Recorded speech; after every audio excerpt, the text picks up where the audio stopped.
President Obama visited the Gulf Coast to see the oil spill cleanup process firsthand. Earlier in the week at a press conference at the White House, he used the spill as a platform to make a push for renewable sources of energy. More than anything else, this economic and environmental tragedy, and it's a tragedy, underscores the urgent need for this nation to develop clean, renewable sources of energy. The administration responded to this oil spill by halting a large number of oil production ventures. We're going to be ordering the following actions. First, we will suspend the planned exploration of 2 locations off the coast of Alaska. The administration shut down not only new permits for future exploration, but 33 oil wells that were already in explorative production prior to the April spill. I think they went too far, and these are the kind of things that will have an impact on the price of oil and the price at the pump. Eric Smith, Associate Director of the Tulane Energy Institute, says there is more danger than just higher prices at the pump. The perverse result of shutting down deepwater drilling will be to increase imports, hence increase the risk of transportation spills. But the president says he does not intend for this to exacerbate a dependence on foreign oil. We're still years off and some technological breakthroughs away from being able to operate on purely a clean energy grid. During that time, we're going to be using oil.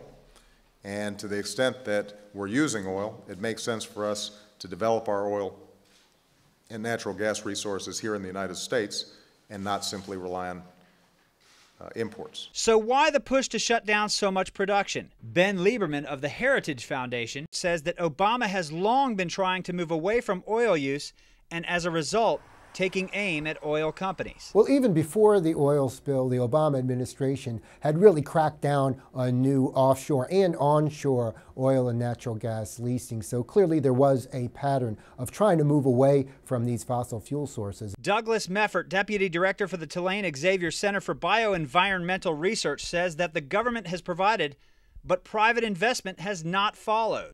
There were billions of dollars that came from the Obama administration in terms of investing in renewables, and many of them going to private companies. The challenge is actually that a lot of these government funds, whether it be an academic institution or a private company, they're requiring a 20 to often 50% match from non-federal sources to get those funds. That restriction has made research and development prohibitive for private investment.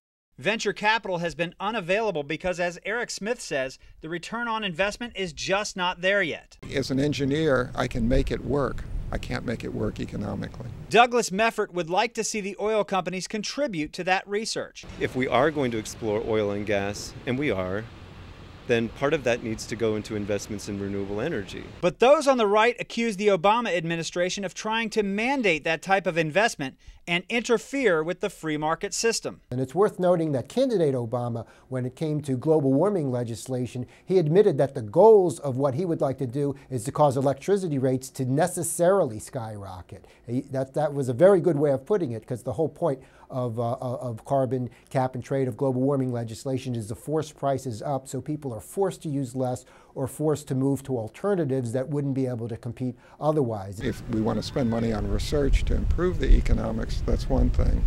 If we want to say we're going to force the decision by shutting off access to hydrocarbons, we're just going to turn the lights out. But Obama and those on the left say we don't have many alternatives at this point. The easily accessible oil has already been sucked up out of the ground. And as we are moving forward, the technology gets more complicated, the oil sources are more remote, and that means that there's probably going to end up being more risk. Eric Smith says that deep shore drilling domestically is by far safer than importing foreign oil. Most of the spills worldwide, and certainly most of the spills in the United States that have happened in the last 50 years, are a result of transportation accidents. And I don't think anybody will dispute that. And that's why when I went to the Republican caucus just this week, I said to them, let's work together. And there is currently a plan in the Senate, a plan that was developed with ideas from Democrats and Republicans that would achieve the same goal. If nothing else, this disaster should serve as a wake-up call that it's time to move forward on this legislation. But Ben Lieberman thinks that that Senate bill is not an honest attempt by the Democrats at bipartisanship. There isn't much middle ground here, or attempts to actually achieve a middle ground here, and maybe there shouldn't be, because this is a bill that's very problematic, this Senate global warming bill, and tweaking it here and there still would leave it as a bad bill. Offshore drilling, like most issues in Washington politics, has those on the right and left deeply divided. And this spill in the Gulf of Mexico will only add fuel to the fire of that debate. Joe Ball, CCTV, Venice.